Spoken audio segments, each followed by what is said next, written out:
মহাভারত মহাভারত। আপনার কাছে ক্ষমা চেয়ে নিচ্ছি। আমি আপনার সামনে উত্তরদায়ী নই।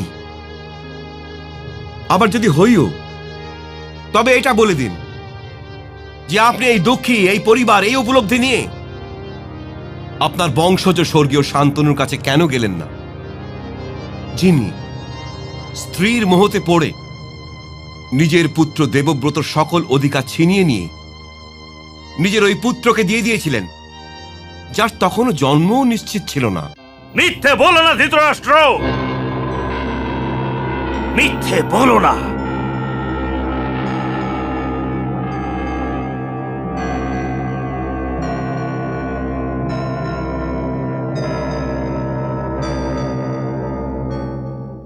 মহারাজ হয়ে জিজ্ঞাসা করো আমার পুত্রকে যে এই মুহূর্তে তুমি আমার ওপর যে আরোপ লাগিয়েছো সেটা কতটা অসত্য। আমি সত্যবতীর বিরহে হয়তো আমার প্রাণ ত্যাগ করতাম, কিন্তু নিজের পুত্র আর হস্তিনাপুরের সাথে এতটা বড় অন্যায় কখনো করতাম না। কিন্তু তুমি তো একটা দুর্গন্ধময় মাছি ধৃতরাষ্ট্র, আর এই অপরাধের জন্য তোমাকে ভরত বংশ আর ভারতবর্ষ কখনো ক্ষমা করবে না। তুমি নিজের পুত্রের সাথে আমার পুত্রের তুলনা করছো। নিজের প্রতিজ্ঞার বন্ধনে বেঁধে থাকা এই পবিত্র আত্মাকে, এই মহান যোদ্ধাকে, মহান তপস্বী, মহান রাজনীতিজ্ঞকে তুমি নিজের নিহিত স্বার্থের ক্রীড়াগৃহতে পাশার খুঁটি বানিয়ে ব্যবহার করছো। তুমি ওর অসহায়তাকে নিজের ঢাল বানিয়ে নিয়েছো ধৃতরাষ্ট্র। কিন্তু তুমি ওই দিন কি করবে যেদিন এই ঢাল ভেঙে যাবে?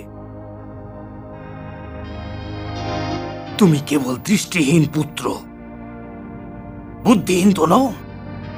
তুমি ভালো করেই জানো যে তুমি কি করে চলেছো, আর আজ হস্তিনাপুরে যা কিছু ঘটছে তার দায়ভার কেবল তোমার উপর বর্তায়।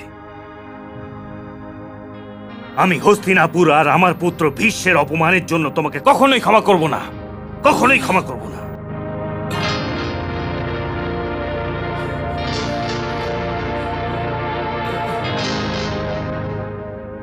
আমি কি করব? দুর্যোধন আমারই ব্যক্তিত্বের প্রতিচ্ছবি মাত্র, আমারই ব্যক্তিত্বের প্রতিচ্ছবি। দুর্যোধন আমারই ব্যক্তিত্বের প্রতিচ্ছবি, দুর্যোধন আমারই ব্যক্তিত্বের প্রতিচ্ছবি, দুর্যোধন আমারই প্রতিচ্ছবি, দুর্যোধন আমারই প্রতিচ্ছবি। আর্যপুত্র, আর্যপুত্র।